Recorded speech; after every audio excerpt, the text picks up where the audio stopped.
People are looking for a good and fast way to grow their money. Bitcoin seems to be the answer to the big question, where should you invest? The cautious among us tend to be skeptical. Bitcoin is a digital currency. You cannot carry it around in a bag or store it in your safe. You cannot run your fingers through a pile of bitcoins on your bed. If you stop and think about it, most of us don't do that with cash. A paycheck is electronically deposited into your account. You pay your bills online and buy groceries with your debit card.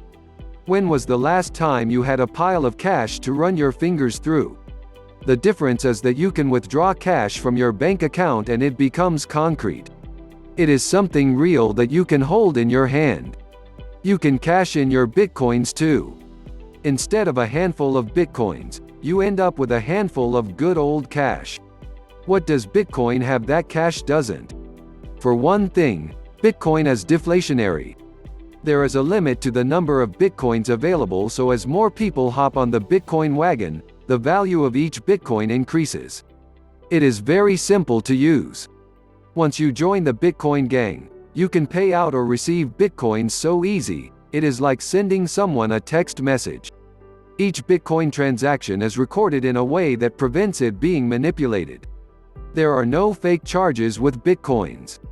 Bitcoins are not regulated, which means that there is no big bank playing around with the ebb and flow of Bitcoin commerce. Transactions are private, peer-to-peer, and no one can swoop in and freeze your Bitcoin account. That's the good news. Now, for a look at the other side of the coin.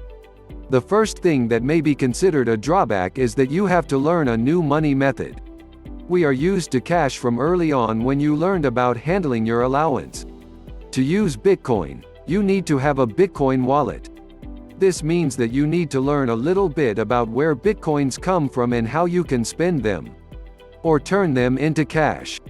Another problem is that so far, Bitcoins are not accepted everywhere, although this is starting to change. The list of online stores and services that accept Bitcoin is growing. There are places where you can buy gift cards with Bitcoin and then use the gift card to shop.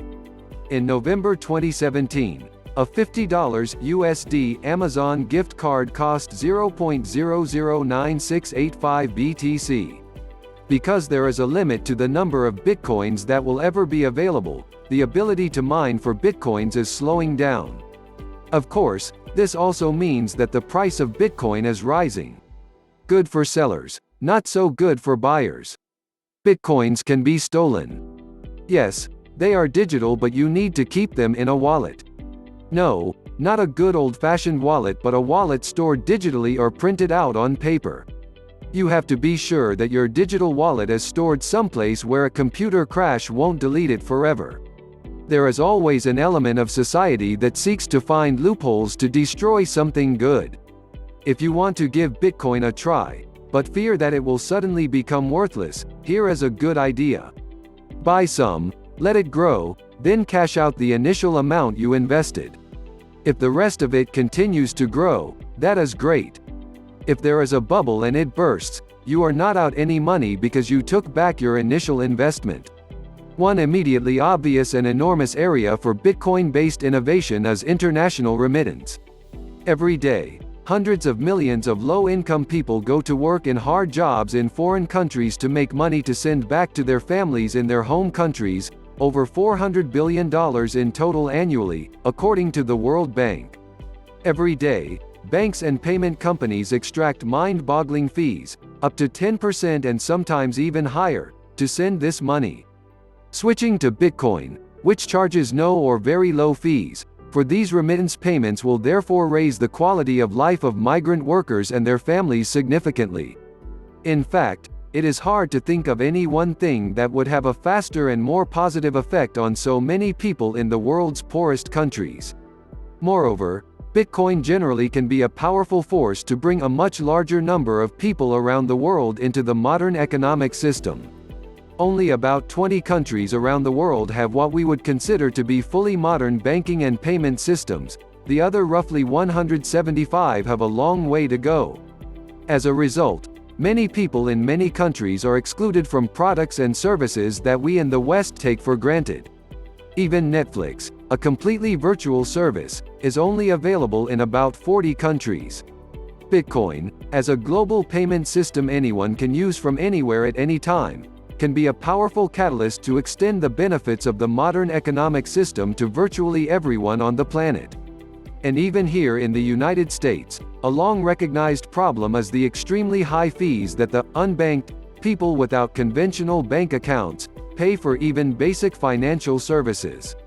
Bitcoin can be used to go straight at that problem, by making it easy to offer extremely low-fee services to people outside of the traditional financial system.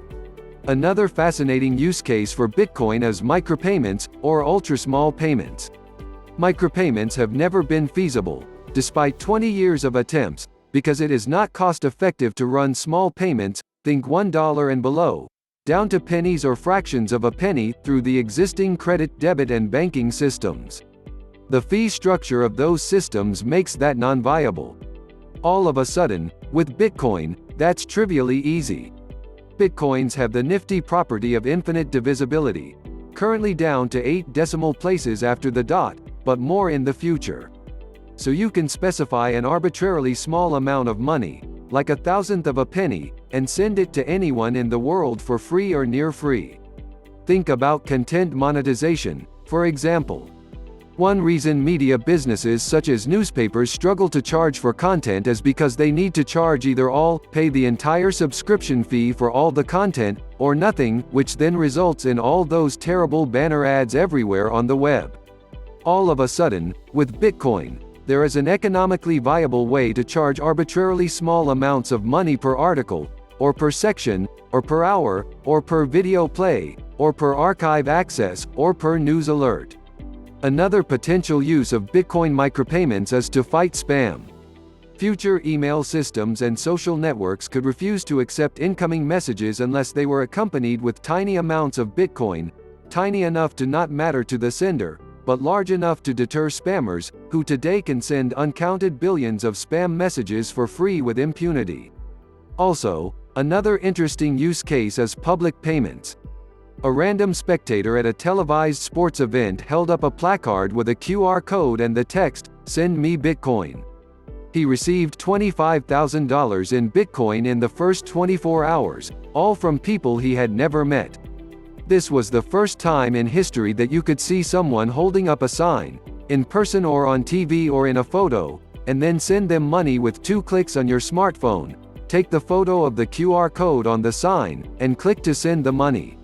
Think about the implications for protest movements. Today protesters want to get on TV so people learn about their cause.